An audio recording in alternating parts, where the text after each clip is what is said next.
দুনিয়া এবং আখিরাতের বৈধ কাজগুলোতে কল্যাণ আনতে এবং অকল্যাণকে দূর করতে বৈধ মাধ্যম গ্রহণ করে আন্তরিকভাবে আল্লাহর উপর ভরসা করা। আল্লাহর উপর ভরসা, তাওয়াক্কুল করব তার উপর।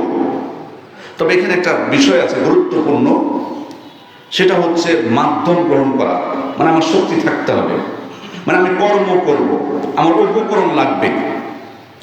যদি আমি মাধ্যম না গ্রহণ করে বলি যে আল্লাহর উপর ভরসা করলাম, তাহলে এটা তাওয়াক্কুল হবে না, এটা হবে তাওয়াকুল। মানে অপরের উপর নির্ভরশীল হতে হবে তখন আপনাকে, যতই আপনি বলেন। তার প্রমাণ হচ্ছে সহিহ বুখারীর বর্ণনা, ইবনে আব্বাস রাদিয়াল্লাহু আনহু বলছেন, ইয়ামানবাসীরা তারা হজ করতে আসতো, কিন্তু কোনো পাথেয় নিয়ে আসতো না সাথে, মানে কোনো খাবার বা পোশাক পরিচ্ছেদ কোনো কিছু নিয়ে আসতো না, খালি হাতে হজ করতে চলে আসতো। এবং তারা বলতো, নাহনুল মুতাওয়াক্কিলুন, আমরা আল্লাহর উপর ভরসা করি, মানে আল্লাহর উপর আমাদের ভরসা আছে, আল্লাহ আমাদের ব্যবস্থা করে দেবে। ইবনে আব্বাস বলছেন, ফাইদা কাদিমু মক্কা সাআলুন নাস, মক্কায় যখন পৌঁছে যেত এরপর ভিক্ষা করা শুরু করতো। পেটে খাবার নাই, কি করবে, ভিক্ষা করা শুরু করতো। এই যে নির্ভরশীলতা, তখন আল্লাহ তাআলা পবিত্র কোরআনে আয়াত নাজিল করলেন, ওয়াতাযাওয়াদু ফাইন্না খায়রাজ যাদি তাকওয়া, তোমরা পাথেয় সাথে নিয়ে আসো, খালি হাতে কেন? তোমাদের সামর্থ্য আছে, থাকা সত্ত্বেও তোমরা পাথেয় রেখে আসছো, আর এখানে এসে অপরের কাছে চাওয়া শুরু করতেছো। এটা তাওয়াক্কুল না, এটা হলো তাওয়াক্কুল, আরেকজনের উপর নির্ভরশীল হয়ে গেলেন আপনি।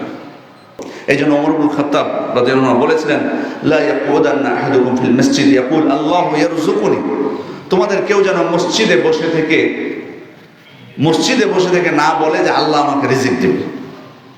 মসজিদে বসে থেকে মানে তুমি সালাত আদায় করবে আর বলবা যে আমার কর্ম করার কোনো প্রয়োজন নেই, আল্লাহ আমাকে খাওয়াবে। এটা যেন তোমাদের কেউ না করে।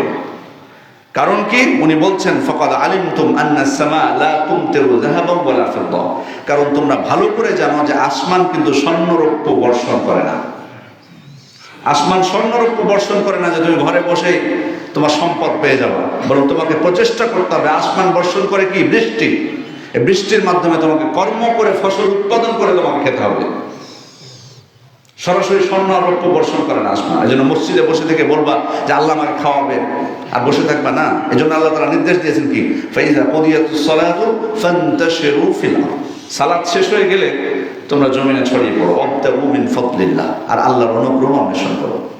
তার মানে আমাকে রিজিকের জন্য প্রচেষ্টা করতে এখানে বলা হয়েছে। বসে থেকে বললে হবে না যে আল্লাহর উপর আমি ভরসাকারী। এজন্যই আল্লাহ তাআলা জীবনের সর্বক্ষেত্রে মাধ্যম গ্রহণ করতে বলেছেন, এমনকি নবীদেরকেও।